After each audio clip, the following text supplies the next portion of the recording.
عجیب کرتے ہیں جو سمجھ سے بالا تار ہیں۔ ایک صاحب مجھے ایک دن کہنے لگے کہ فجر میں آنکھ نہیں کھلتی 4 نمازیں پڑھتا ہوں۔ میں نے کہا یار ایسا نہیں ہے، میرا تو تجربہ یہ ہے کہ اگر آپ 2 دن پابندی سے اٹھے نا فجر کے وقت، یعنی آج کل اگر 5-10 پہ یا 5-15 پہ نماز ہوتی ہے تو آپ کو 3-4 دن صرف اٹھنا ہے 4:45، 3-4 دن آپ کو الارم سے یا کسی کو کہہ لیں 3-4 دن۔ اس کے بعد اللہ نے انسان کے دماغ کو اس طرح کا بنایا کہ چوتھے دن خود بخود آنکھ کھلتی ہے۔ صحیح کہہ رہا ہوں میں؟ لیکن ہم چاہتے، مجھے کہنے لگا جی نہیں جی میری نہیں سویرے کھلتی۔ میں نے کہا چلو اللہ خیر کرے گا، کچھ سمجھایا۔ وہ ملک سے باہر رہتے ہیں، سعودی عربیہ میں ہوتے ہیں، تو مجھے ایک دن ملنے آئے، کہنے لگے میری کل فلائٹ ہے، میں ملنے آیا تھا۔ تو میں نے کتنے بجے؟ کہنے لگا صبح 3 بجے کی ہے۔ میں کہا تیری تو رہ جانی، تیری تو آنکھیں نہیں کھلنی، وہ تو گئی فلائٹ، تو کوئی اور چڑھے گا؟ کہنے لگے نہیں پیر صاحب وہ فلائٹ ظاہر ہے، میں نے پیسے خرچ کیے ہوئے ہیں، 50-60 ہزار روپے کی فلائٹ ہے، میں نے تو سونا ہی نہیں۔ اور میں نے کہا اگر 50-60 ہزار کے لیے رات جاگا جا سکتا ہے تو اللہ کی رضا کے لیے بھی سویرے آنکھ کھولی جا سکتی ہے۔ شرط یہ ہے کہ توجہ کی جائے، لیکن ہم توجہ نہیں کر رہے۔ تو ایک تو خیر کی خبر دیں، اچھائی کا سفر کریں، اچھائی کا، اچھی باتیں بیان۔ میں ادھر دیکھو میری طرف، 2 بھائی لڑ رہے ہوتے ہیں، ہمارا کچھ بھی نہیں بگڑتا، چھوٹا ہم سے مشورہ لینے آتا ہے کہ بڑا ظالم ہے، ہم خوشخبری دے سکتے ہیں، اسے کہو یار ٹھیک ہے، غصے میں کوئی بات ہو گئی ہوگی، لیکن ہم نے بچپن میں دیکھا ہے تیرا بھائی تیری خاطر لڑ پڑتا تھا، وہ کہتا تھا مینوں جو مرضی آکھو میرے بھرا دی گل نہ کرے آجے۔ ہم نہ قریب کر سکتے، کرتے نہیں، اچھائی ڈھونڈ کے بیان کر سکتے۔ یعنی میاں بیوی کا سخت جھگڑا ہو گیا، میرے دوستو گھر میں ہر شے ہو، میاں بیوی کا پیار نہ ہو تو زندگی مصیبت بن جاتی ہے۔ ہم یہ کام کر سکتے ہیں، گھر میں بسنے والے کہہ سکتے ہیں کہ یار دیکھ تیری بیوی بڑی اچھی ہے، وہ تیرے لیے سارا کچھ چھوڑ چھاڑ کے آئی ہے۔ تیرے 2 جملے کہنے سے اس کے دل میں اپنی اہلیہ کی محبت بڑھ جائے۔ کہا جا سکتا ہے بیوی سے کہ تیرا شوہر تو بڑا اچھا ہے، اتنی محنت بھی کرتا ہے، پھر بھی جب تو کہتی ہے تجھے میکے لے جاتا ہے۔ ہم لوگوں کو قریب نہیں کرتے، حالانکہ ہمارے نبی پاک نے ہمیں ان کاموں کا اجر بتایا ہے۔ حضور نے فرمایا 2 روٹھے ہوں میں صلح کرا دے، 2 روٹھے ہوں میں صلح کرا دے۔ یا رسول اللہ کیا ملے گا؟ فرمایا رب 2 حج اور 2 عمرے کا ثواب عطا فرمائے۔ لیکن اس طرف توجہ ہی نہیں ہے۔ لڑائی کرانے میں آپ بتا لیں، جو باتیں نہیں بھی ہوئی ہوتی لوگ وہ بھی بیان کر دیتے، اور چائے سے کیتلی زیادہ گرم، وہ چاہ کے زیادہ خطرناک خبریں دیتے ہیں، زیادہ خطرناک۔ میں چند دن کی بات ہے، ایک آستانے میں بیٹھا تھا، کسی سفر میں میں تھا، تو وہ ان کے مرید نے، حضرت صاحب کے مرید نے آ کے کوئی بات کی تو کہنے لگا گل سنو پائیا، گل مینوں وہ دسنی ہے جیڑی صرف میری خوشامد نہ ہوئے، گل بھی سچی ہوگی۔ اس لیے کہ کسی ایک شخص کی خوشامد میں لوگ بعض اوقات بہت سارے لوگوں کی نفی کر جاتے ہیں، اس سے نقصان ہوتا ہے۔ تو ایک تو اچھائیاں بیان کریں، دوسری بات یہ کہ اللہ نے کہا ہے فضل اور رحمت پر اظہار مسرت کرنا ہے، خوشی کا اظہار کرنا ہے، خوش رہنا سیکھے۔ دنیا میں بھلا خوش کون ہوتا ہے؟ ایک درویش نے کہا تھا دنیا میں وہ خوش ہے جو اپنے نصیب سے خوش ہے۔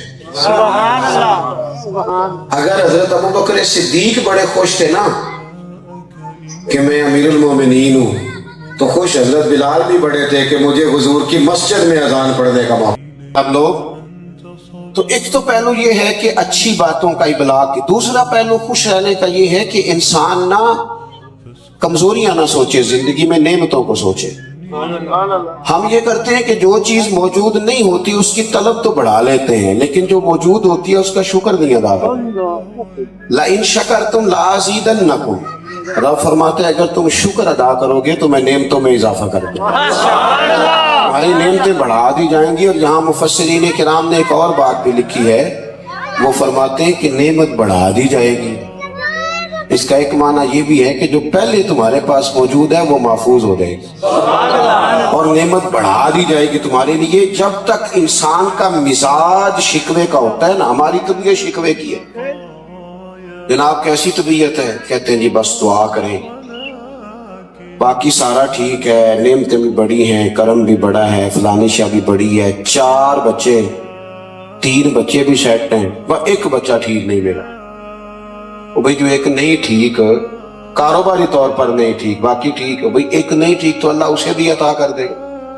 ہم یہ کرتے 360 ہڈیاں ہوتی ہیں جسم میں، ڈاکٹر بتاتے ہیں. ایک گھٹنے میں درد ہو رہی ہے، کسی سے پوچھا کیسی تکلیف ہے، وہ کہتا ہے گھٹنے میں بڑی تکلیف ہے. تو بھئی ایک میں تکلیف ہے نا، اس کا ذکر کیا ہے، 369 تو ٹھیک ہے نا. ان کا بھی تو نام لینا چاہیے کہ نہیں لینا چاہیے. حضرت رابعہ بصریہ رحمۃ اللہ علیہا کے محلے میں ایک نوجوان رہتا تھا. اب تو خیر آبادی بڑھتی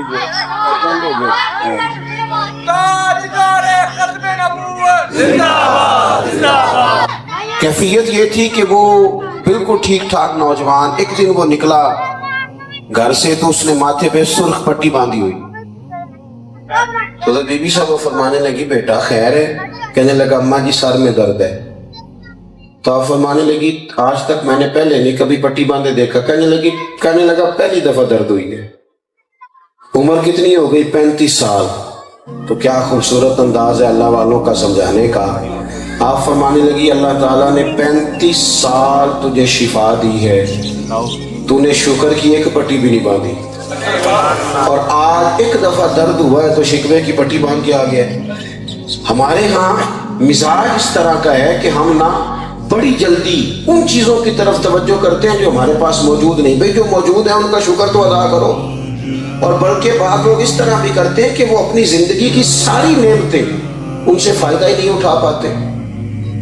صرف پیسے کوئی نہیں، صحت بھی ہے، بچے بھی ہیں، گھر بھی ہے، دوست بھی اچھے ہیں، پڑوسی بھی، اب صرف تھوڑی غریبی ہے تو وہ کسی خوشی کا اظہار ہی نہیں کرتے، کہتے ہیں نہیں بس کوئی حال نہیں جی بڑے تنگ ہیں. ہمیں حکم یہ دیا گیا ہے کہ ہم نہ زندگی کے اندر کوشش کریں. یہ آزمائشیں تو ساتھ ساتھ رہتی ہیں. آپ دیکھیں نا نبی پاک علیہ الصلوۃ والسلام نے مکہ مکرمہ کے 13 سال جو اعلان نبوت کے بعد کے ہیں وہ بالکل اسلام کا ٹکراؤ ہے کفر کے ساتھ. ہر روز مسائل ہیں، کافر ہر طرح سے تنگ کر رہے ہیں. حضور وہاں سے مدینہ شریف آ گئے، یہاں بھی وہ چپ کر کے نہیں بیٹھے. کبھی بدر میں تلواریں، کبھی احد میں تلواریں، کبھی خندق میں، کبھی تبوک میں، ہر جگہ میدان میں رہے. اور مدینہ شریف میں تو ایک اور مسئلہ بھی تھا. مکے میں صرف کافر تھے، مدینے میں تو منافقوں کے ساتھ بھی پالا پڑتا تھا مسلمانوں کا. منافقین بھی یہاں پیدا ہو. اتنی ساری آزمائش ہے. اور اس کے ساتھ اور بھی محبوب پاک علیہ الصلوۃ والسلام کو کچھ غم امت پریشان رکھتے ہیں. اتنی ساری آزمائشیں خود حضور فرماتے ہیں جتنا میں ستایا گیا ہوں کوئی نہیں ستایا گیا. پر حضرت حارث ابن عبداللہ رضی اللہ تعالیٰ عنہ فرماتے ہیں اتنے دکھوں کے باوجود میں نے جتنا حضور کو مسکراتے دیکھا ہے کبھی کسی کو مسکراتے نہیں دیکھا. حضور تو ہر وقت مسکراتے، ہر وقت خیر کی بات کرتے. بلکہ میرے اعلیٰ حضرت تو فرماتے جس کی تسکین سے روتے ہوئے ہنس پڑے. یعنی حضور سیدھا خود نہیں مسکراتے، حضور کو دیکھ کر تو دنیا مسکرا جاتی. جس کی تسکین سے روتے ہوئے ہنس پڑے اس تبسم کی عادت پہ لاکھوں سلام.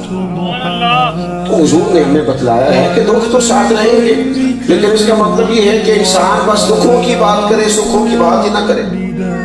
ہم نہ بڑی جلدی کرم بھول جاتے ہیں معاذ اللہ، اور جو کبھی ہم پر آزمائش آئے اس کا بار بار ذکر کرتے ہیں، بار بار. تو خوش ہونے کے لیے ایک تو یہ کہ اچھی باتوں کا ذکر کریں، دوسرا یہ کہ جو نعمتیں ہیں ان کا اظہار کریں، اور تیسری بات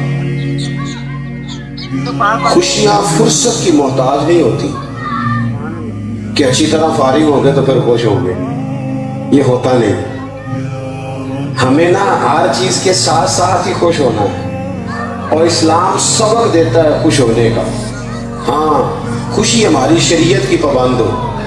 یہ نہ ہو کہ وہ جی میرا دل بڑا خوش ہے تو میں نے پٹاخے چلانے، وہ میرا دل بڑا خوش ہے تو میں نے ڈھول بجانے. ہے نا جی عجیب تماشا، ڈھول بجانا یہ خوشی ہے؟ کوئی بینڈ باجا بجانا خوشی کا نام ہے؟ اسلام نے کہا اگر تم خوش ہو نا کہ تمہارے بیٹے کی شادی ہو رہی ہے تو پھر اس طرح کرو اس کا ولیمہ کر لو، غریبوں کو شامل کرو، دوستوں کو کھانا کھلاؤ، خوشی ہو گئی. اگر بیٹا پیدا ہوا ہے تو اس کا عقیقہ کر لو، بیٹی پیدا ہوئی ہے تو عقیقہ کر لو، خوشی کا اظہار کرو. اب ہمارا عجیب مسئلہ ہے، دکھوں کا رشتہ اللہ رسول سے اور سکھوں کا یعنی شادی کے موقع پہ بینڈ باجا اور اگر کوئی فوت ہو جائے تو اب کہتے ہیں تلاوت کرا لو نا، تو آپ کرائیں نا وہ سارے تماشے کے پہلے کراتے. کیا مطلب ہے؟ دین کا مزاج وہ بنایا جو پنڈتوں جوگیوں کا کبھی ہوتا تھا کہ اب ضرورت پڑ گئی تو جبہ پہن کے اندر چلے گئے. ہمارا دین کوئی جزوی تو نہیں کہ مسجد کا سبق دیتا ہے اور ہمیں حکومت چلانے کا طریقہ نہیں بتاتا. ہمارا دین ہمیں بتاتا ہے مسجد کیسے چلانی ہے اور یہ بھی بتاتا ہے کہ پارلیمنٹ کیسے چلانی ہے. اس میں ساری صلاحیتیں اللہ نے عطا فرمائی. تو اس لیے کل یہ کیا بات ہوئی کہ دین نے جنازہ پڑھنے کا طریقہ بتایا پر نکاح پڑھنے کا بتایا ہی نہیں؟ یہ کیسے ہو سکتا ہے؟ ہم نے اپنی مرضی سے کچھ چیزیں ایسی غلط اپنے اندر لا کے شامل کر لی ہیں جس سے ہم پریشان ہیں، آزمائش کا شکار ہے. اور ناراض نہ ہونا، بعض امیروں کی وجہ سے غریب بھی تکلیف میں. وہ اتنے مہنگے ماحول پیدا کرتے ہیں معاشرے کے اندر، ایسے مہنگے میرج ہال اور لمبے چوڑے کھانے کہ غربا کے لیے بھی مسائل پیدا ہو جاتے ہیں. اذان سنیں.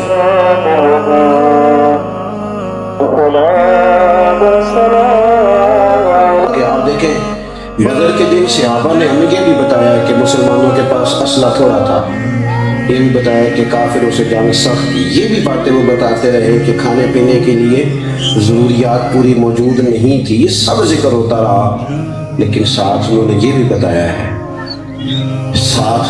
بتایا ہے، حضرت انس بن مالک فرماتے ہیں بخاری مسلم دونوں میں ہے کہ نبی پاک نے تو جنگ سے ایک دن پہلے نشان لگا کے بتا دیا تھا کہ یہاں ابو جہل مرے گا، یہاں عتبہ مرے گا. یعنی جنگ بدر میں جنگ کا ذکر بھی ہوتا رہا اور حضور کے علم کی شان کا تذکرہ بھی ہوتا رہا. جہاں انہوں نے ہمیں احد میں یہ بتایا ہے نا کہ 70 صحابہ شہید ہو گئے، آزمائش بڑھ گئی، وہاں یہ بھی بتایا ہے کہ جب ہم نے عرض کیا تھا نا یا رسول اللہ کفر کی تباہی کی دعا کر دے، تو محبوب نے فرمایا تھا نہیں، میں تو ان کی ہدایت کی دعا کروں. جہاں انہوں نے ہمیں خندق میں یہ بتایا ہے کہ ایک شخص نے پیٹ پر پتھر باندھا تھا اور نبی پاک نے 2 باندھے، ان دکھوں کے بیچ وہ شان مصطفیٰ کو نہیں بھولے، حضور کی عظمت کے ذکر کو نہیں بھولے. انہوں نے یہ نہیں کہا کہ ہم نے بھئی فارغ ہو لیں گے تو پھر حضور کے حسن کے ترانے پڑیں گے. انہوں نے یہ بھی بتایا ساتھ ہی کہ جب حضرت جابر ابن عبداللہ نے دعوت کی تھی تو 5-6 لوگوں کا کھانا ساری جماعت کو پورا آ گیا تھا. انہوں نے بتایا تبوک سے واپسی پر کہ جہاں قحط تھا، حالات خراب تھے، وہاں یہ بھی ہمیں سبق صحابہ نے دیا کہ شان مصطفیٰ کے تذکرے وہاں بھی ہوتے رہے، عظمت مصطفیٰ کی باتیں وہاں بھی ہوتی رہی. یعنی تبوک کے موقع پر اگرچہ حالات بڑے کٹھن تھے، پر جب حضور نے اپنی انگلیاں رکھ دی تھی برتن میں تو اللہ نے انگلیوں سے پانی کے چشمے جاری کر دیے. تو لوگوں نے حضور کی نعت کو نہیں چھوڑا، نبی پاک کی عظمت کے ترانوں کو. ہمارے بزرگ بڑے مصروف رہے، 1000 کتاب لکھی اعلیٰ حضرت نے، اور کتاب بھی ایسے پکڑ دکڑ کے نہیں، فن کی کتاب، فن کی دلائل، اور پھر جو استدلال کا حسن ہے اس میں جو رعنائی ہے. اپنی مصروفیات ساری اپنی جگہ پہ رہی، لیکن جب رات ہوئی تو انہوں نے ایسا نہیں کیا کہ وہ کوئی مووی دیکھتے دیکھتے معاذ اللہ سونے کا سبق پڑھا گئے ہوں. یہاں تو ڈاکٹر کہنے لگے ہم لوگوں کو گہری نیند ہی نہیں آتی. کیوں؟ اس لیے کہ آخر وقت تک تو موبائل دیکھتے ہیں اور پھر تکیے کے نیچے رکھا ہوا ہوتا ہے. اور پہلے تو یہ بچوں کا مسئلہ تھا، اب تو سیانے لوگ ہیں جن کا فوٹو کے بغیر گزارا نہیں ہوتا. سمجھدار لوگ جو کہتے ہیں کہ وہ پہلے میں کمیکس چیک کر لوں، تو قومیں کے آئینوں کے اندر زندہ رہتی ہیں. اس لیے تم حقیقت پسند ہے ہی نہیں. ہم صرف یہ دیکھ رہے ہیں کہ وہ کتنے لوگوں نے فلانی بات دیکھ لی، فلانی جگہ کتنے لوگ آ گئے. بس ساری دوڑ اور ہر شے میڈیا کی حد تک رکھ دی ہے. ذمہ داریوں کا احساس کس نے کرنا ہے؟ ڈیوٹیاں کس نے نبھانی ہے؟ وہاں جا کے کس نے بیٹھنا تھا جہاں سیلاب والے جھوپڑیوں میں بیٹھے ہوئے؟ حضرت سیدنا یوسف علیہ السلام نے اتنے دنوں تک کھانا نہیں کھایا جتنی دیر پوری قوم کو کھانا نہیں ملا. حضرت عمر فاروق نے قحط کے زمانے میں گھی کھانا چھوڑ دیا تھا، پیٹ سے آوازیں آتی تھی.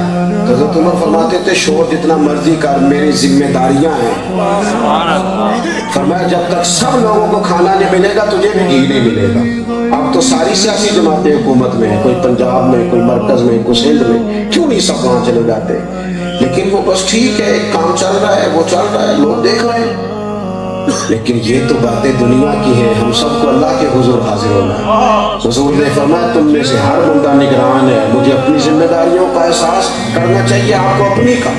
ایک ہماری ذمہ داری اپنے آنے والی نسل تک حضور کی عظمت کو پہنچانا ہے، نبی پاک کے تذکروں کو پہنچانا ہے۔ ہمیں حضور کی محفل کرنی ہے اور بڑی شاندار کر کے کرنی ہے، بڑی اس میں یہ بندر بانٹ چھوڑ دیں، یہ تقریریں بیچنا اور یہ نعتیں خریدنا اور یہ تلاوتوں کے پیسے، اس سے ذرا باہر آ جائیں۔ مہذب قومیں یہ کام نہیں کیا کرتی، تھوڑا سا اس سے باہر نکلے۔ ہمارے محلے کا خطیب بھی اللہ رسول کی بات ہی کرتا ہے، محلے کا نعت خواں بھی حضور کی نعت ہی پڑھتا ہے۔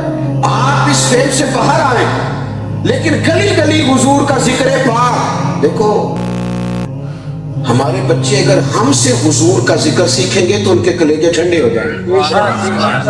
حضرت عباس کہتے ہیں میں گھر میں اپنے بچوں کو بٹھا کے نا تو نبی پاک کے تذکرے سنا رہا تھا، حضور کی سیرت پاک سنا رہا تھا۔ ہمیں اپنے شعبے کی بھی تو ساری کہانیاں آتی ہوتی ہیں کہ نہیں، ساری باتوں سے ہم آگاہ ہوتے ہیں، تو ہمیں حضور کی سیرت جو ہم نے اتنے جمعوں میں سنی، اتنی محفلوں میں باتیں سنی، کیوں نہیں اپنے بچوں کو بٹھا کے سناتے؟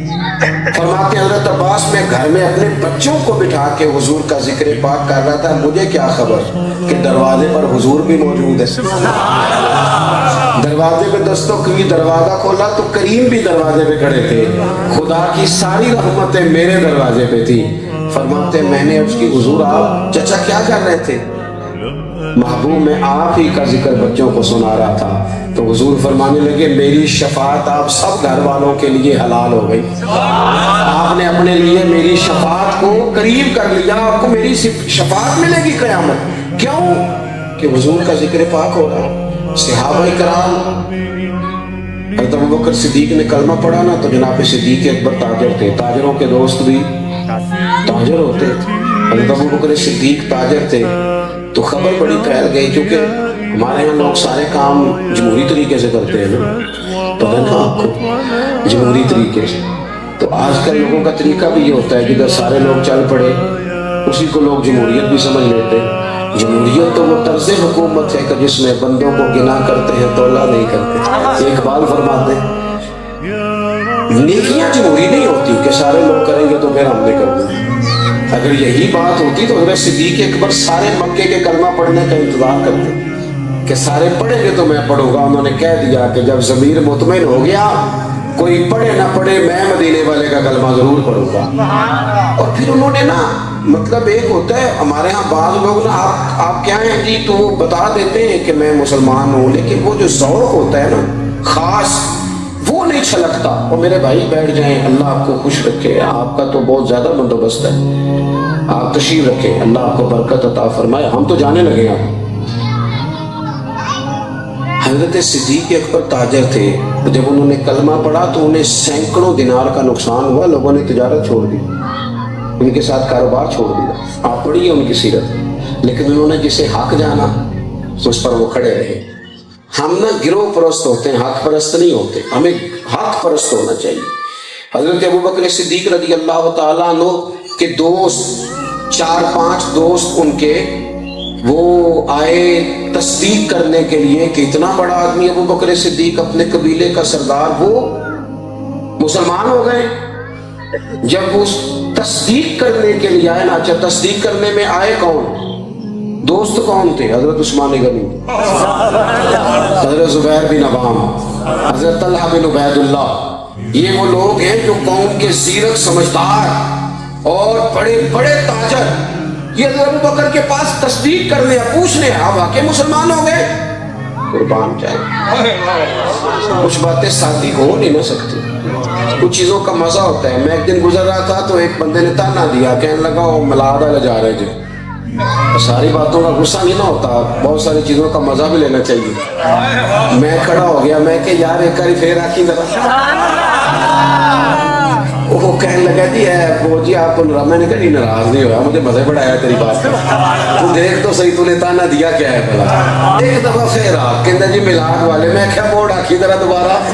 اور جے کر یار دے نام دا ملے مینا، انہوں چولی پا لئیے پجے سٹیے نا، جے کر یار دے نام دی ملے سولی پھر جھوٹا جھوٹ لئیے پشاٹیے نا۔ تو نے کہا کیا ہے پتہ تجھے، تو نے کیا کہا؟ تو کہہ نا 100 دفعہ کہہ، میرے امام نے مجھے یہ نظریہ دیا ہے کہ حشر تک ڈالیں گے ہم پیدائش مولا کی تو مثل فارس نجد کے کلہے گراتے جائیں، خاک ہو جائیں ادو جل کر مگر ہم تو رضا، دم میں جب تک دم ہے ذکر ان کا سناتے جائیں۔ یادی ہونا چاہیے نا، یعنی ایسی بات ہے کہ بندہ بات کر دے۔ حضرت صدیق اکبر سے آ کے پوچھا واقعی مسلمان ہو گئے؟ ابو بکر صدیق نے یہ نہیں کہا کہ ہاں ہاں مسلمان ہو، کہنے لگے یارو تم نے کمال بات پوچھی، ذرا بیٹھ نہیں جاتے؟ وہ آپ کے نا دوست کے قریبی حضرت عثمان غنی، حضرت زبیر بن عوام، حضرت طلحہ بن عبید اللہ، حضرت سعید بن زید جی بیٹھ گئے۔ کہتے ہیں ہم 4-5 بندے پتہ کرنے گئے تھے کہ ابو بکر مسلمان ہو گئے، ہم بیٹھ گئے، جناب صدیق نے اس طرح حضور کا ذکر کیا، کبھی حضور کے اخلاق کا، کبھی کردار کا، کبھی میٹھا بولنے کا، کبھی محبت کرنے کا، کبھی راضی ہونے کا، کبھی کرم کرنے کا۔ کہتے ہیں ہم تصدیق کرنے گئے تھے خالی، لیکن انہوں نے بات اس رنگ میں کی کہ ہم نے کہا ابو بکر دیر نہ کر، ہمیں بھی لے جا، ہم بھی حضور کا کلمہ پڑھتے ہیں۔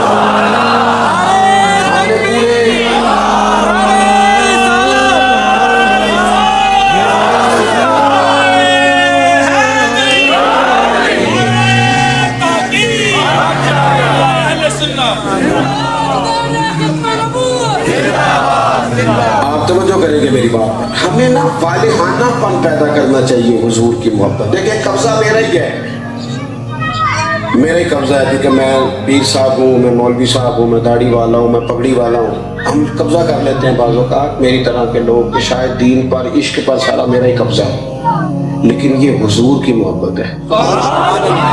میں نا فلائٹ میں بیٹھا تھا تو انسان ہے نا ہم، تو کئی دفعہ بشری تقاضے غالب آتے ہیں، تو آج کل موبائل میں قرآن شریف ہوتا ہے، تو میں نے قرآن پاک کھول لیا، میں نے کہا تلاوت کرتا ہوں، تو میرے ذہن میں ایک غلط خیال آیا۔ میں نے کہا یار دیکھو اتنی بڑی فلائٹ ہے، ہر بندے نے کان میں ٹوٹیاں ڈالی ہیں، کوئی کچھ سن رہا ہے، کچھ سن رہا ہے، اللہ جانے یہ کیا لوگ کر رہے ہیں، چاہیے تھا نا تلاوت کرتے، تسبیح پڑھتے، وقت جو ملا ہوا ہے۔ آپ یقین کریں ایک نوجوان جس کو میں اس وقت سے دیکھ رہا تھا جب تک لوگ بورڈنگ کرا رہے تھے، جب تک لوگ ویٹنگ روم میں بیٹھے تھے، اس وقت سے میں دیکھ رہا تھا، اس نے بال پیچھے کٹھے کر کے یہاں باندھے ہوئے تھے اور پینٹ شرٹ بڑی عجیب طرز کی پہنی ہوئی تھی، تو گمان یہ تھا کہ شاید کوئی پتہ نہیں کس روح کا آدمی ہے، لیکن وہ ساتھ والی ہماری سیٹوں پہ وہ بیٹھا تھا، اس نے اپنی فائلیں ذرا سی الٹی اور اندر سے سورہ یاسین نکالی، اور جب وہ پڑھنے لگا نا تو میں نے اپنے ہی دل میں توبہ کی، میں نے کہا نہیں یار ایسا تو نہیں ہے، یسبح للہ ما فی السماوات و ما فی الارض، یہ تو میرے رسول پاک کا دین ہے، پتہ نہیں کہاں کہاں کرم کی کہتی ہوگی، کہاں کہاں۔ میں نے ایک دفعہ نا جمعہ پڑھایا مدینے کی فضیلت پر، مدینہ شریف کی فضیلت پر، تو ایک سادہ سا آدمی، وہ کچھ لوگ تو بڑے سیل مین ہوتے ہیں نا، بندہ قابو کرنا ہوتا ہے انہیں، بڑے طریقے سے بات سمجھا سکتے ہیں، لیکن وہ سادہ بندہ، مجھے کہنے لگا پیر صاحب تو وہ گلہ کرنی ہے، سن کو 5 منٹ لیا تھا، تو میں نے لوگوں کو فارغ کیا، میں اسے بیسمنٹ میں تنہائی میں لے گیا، میں نے کہا شاید کوئی ذاتی مسئلہ پوچھنا ہے، تو بات کرنے سے پہلے وہ تڑپ کے رویا اور پھر رویا، میں اسے تسلی دوں لیکن اس کی ہچکیاں کنٹرول ہی نہ ہو، سادہ بندہ، چارہ کاٹنے والا، بالکل ان پڑھ، فضائل مدینہ پر تقریر ہو رہی ہے، اور جب وہ تھوڑا سا سنبھلا تو میرے سینے سے لگا، پھر رویا، کہنے لگا حضرت صاحب یہ تارے پیسے لے کے مدینے جانا جائز ہے؟ طاقت کوئی نہیں، جا سکتا ہوں۔ میں نے اسے کہا خدا تیرے حال پہ رحم کرے، تیرے آنسو بتاتے ہیں کہ تو جلدی جائے گا۔ وہ چلا گیا، اسباب بن گئے، بڑے بڑے جملے پڑھے، بڑی کتابیں دیکھی، بڑے خطیبوں کو دیکھا، بڑے لوگوں کو، لیکن اس کو کبھی یاد کرتا ہوں آج تو طبیعت پہ نا، وہ کسی سکھ کا شعر ہے، اس نے حضور کی تعریف لکھی، تو کسی نے اس سے کہا کہ تم مسلمان ہو جا، کہنے لگا میں نے کتابیں پڑھی ہیں تو محبت ہو گئی ہے، کہا مسلمان کی نہیں ہوتا، تو کہنے لگا ہو جائے عشق کسی سے کوئی چارہ تو نہیں، اور صرف مسلم کا محمد پہ اجارہ تو نہیں، تمہاری کو اجارے داری ہے کہ تم پیار نہیں کرنے دو گے، ہو گیا ہے تو اب کیا کریں۔ عزیز بھائی خالص محبت رسول پاک سے، اور قلبی، نیری ناروں والی نہیں، نیری جذبات والی نہیں، نیرا یہ نہیں کہ مطلب آپ محفل میں آئے ہیں تو نہیں، گھر کے اندر بھی یعنی ہمارے بچوں کے بیچ بھی ہم بیٹھے ہو تو کہ پتر آج کوئی کام نہیں کرنا، تو بھی درود شریف پڑھ، میں بھی درود شریف پڑھ. کبھی گھر کے اندر اس طرح کا ماحول ہو. آخری گزارش بڑے درد سے آپ کی خدمت میں یہ عرض کرنی ہے، میلاد کی محفلیں ہوں گی، ضرور شرکت کرنی ہے. دیکھیں کتنے جلوس نکلتے ہیں آج کل، کیسے گاڑیاں ہم نکالتے ہیں، کیسے جھنڈے لگاتے ہیں. تو یہ جو حضور کے نام کا جلوس ہے نا، کچھ نعرے یہ بھی سیکھو، یہ بڑا کام دیں گے قبر حشر میں. یہ حضور کے نام کا نعرہ بڑے اچھے طریقے سے، سلیقے سے، باوضو ہو کے. میری ایک خاص گزارش ہے، محفلوں میں نا اکثر غریب لوگ آتے ہیں، امیر لوگ تو جاتے ہو خوب بڑی بڑی دعوتوں میں محفل، لیکن ہم یہ سلوک کرتے ہیں کہ یہاں بھی پیروں کا، نعت خانوں کا، فلانے کا کھانا تگڑا پکا دیا اور ان بیچاروں کو شاپروں میں چھتوں سے چاول پھینک دیے. یہ ٹھیک نہیں. دیکھو جو کھانا ہمارے بیٹے کے ولیمے سے منسوب ہے وہ کبھی شاپر میں دیے؟ عقیقے کا کھانا، یہ کیا حضور کے میلاد کا کھانا اور شاپروں میں وہ بھی چھتوں سے پھینکا جا رہا ہے. اعلیٰ حضرت نے لکھا ہے سخت منع ہے. کچھ غریب گھر ایسے ہیں جہاں سال بھر گوشت نہیں پکتا، اور کبھی پکے تو بچے بیچارے بوٹیوں سے لڑتے ہیں. کیوں نہ ہو کہ ہم میلاد پہ لنگر پکائیں اور بٹھا کے کھلائیں. تو ماڑا بندہ چارے بال نال لے گئے تو ہو سکتا ہے بچے پوچھ بھی لین کہ ابا جی آج بڑا گوشت پہ ملتا ہے، خیر ہے. تو غریبی آنسو بھی جلدی لے آتی ہے آنکھوں میں. ہو سکتا ہے رو کے آ کے پتر آج تین کوئی نہیں ڈکتا، راج گج کھا، آج مدینے والے کا میلاد سے. تھوڑا سا نا قربت اس طرح کی پیدا کرے. اس کو بھی بعض چند جگہوں پہ محدود نہ کریں، خوبصورت کر کے. اور اگر ہم داڑھی رکھ لیں گے نا ربیع الاول شریف میں تو کوئی بندہ پوچھے گا خیر ہے داڑھی رکھ لی، تو ہم کہیں گے یہ میلاد شریف والی داڑھی ہے کیونکہ ربیع الاول میں رکھی ہے. اس طرح کے تحفے بھی. اور کچھ لوگ کہتے ہیں کہ میں نیک نہیں ہوں اس لیے نہیں رکھی. تو بھائی جو داڑھی رکھ لے وہ کام معصوم ہو جاتا ہے. سب لوگوں میں غلطی ہے، معصوم تو نبی ہیں فرشتے. تو داڑھی شریف پابند کریں. اور بالکل آخری بات یہ کہ بیٹیوں کو گھر میں ضرور پابند کریں کہ قیمتی چیزیں ہمیشہ پردوں میں ہوتی ہیں. کبھی نہیں ایسا ہوا کہ 10 لاکھ روپیہ جیب میں ہو تو ہم گلی میں لے کے آ جائیں. 15-20 تولے سونا ہو تو قیمتی چیز ہے نا. اسلام بیٹی کو، بہن کو قیمتی سمجھتا ہے، لہذا کہتا ہے پردے میں رکھو. پردے وہ قیمتی سمجھتے ہیں، اسے پردے میں رکھا جاتا ہے. ان کو سمجھاؤ کہ شریعت اسلامیہ تمہیں قید نہیں کرتی، تمہیں قیمتی سمجھتی ہے. لہٰذا پردہ چیز جو ہوتی ہے نا، دیکھیں نا کبھی مکھی سے ریپر اڑ جائے تو مکھیاں بیٹھ جاتی ہیں. تو اسی طرح جب خاتون کا پردہ کسی وقت اترتا ہے تو بری نظریں پڑتی. تو کوشش کریں کہ بیٹیوں کو سمجھائیں. شوہر کے سمجھانے سے وہ اثر نہیں لیتی بیوی جو بھائی کے سمجھانے سے بہن لیتی ہے، جو باپ کے سمجھانے سے بیٹی لیتی ہے. لہٰذا اپنے گھروں کے اندر تبلیغ کا اس طرح کا عنوان بنائیں.